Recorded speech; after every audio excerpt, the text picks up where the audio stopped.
A new wave of border-enforced regulations has moved ESG from the realm of back-office disclosure into a critical operational mandate.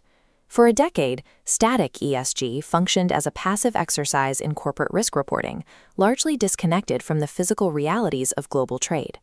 Today, inventory without real-time traceability to its raw material origin triggers immediate liability alerts and customs blockages. Relying on corporate paperwork instead of actual operational data leaves the board blind to these immediate financial threats. Most ESG rating methodologies still depend on lagging annual reports, a delay that creates aggregate confusion and a false sense of security for corporate boards. This lagging data fails to account for the current reality of trade wars and international conflicts that are currently breaking global logistics chains. This chart tracks the rising frequency of global supply chain disruptions, which have increased by nearly 40%. This volatility confirms that strictly linear, geographically concentrated supply chains are no longer viable. Geopolitical risk has transitioned ESG from a matter of corporate reputation into a potential cause of total structural failure.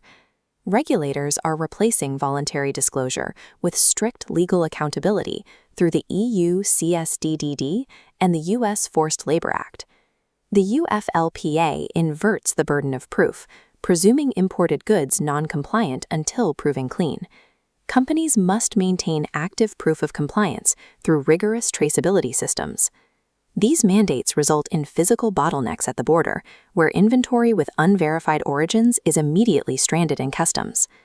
Traceability now functions as the baseline legal requirement for any inventory attempting to cross an international border.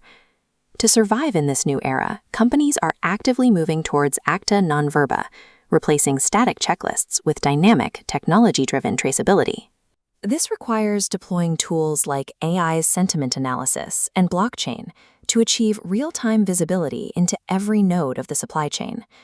This comparison shows the necessary shift, moving from a model of lagging paperwork to a dynamic ESG model of real-time operational risk management. Any board still relying on static reporting currently maintains a supply chain that is legally and operationally vulnerable. How is your board restructuring its supply chain due diligence to survive this compliance tsunami?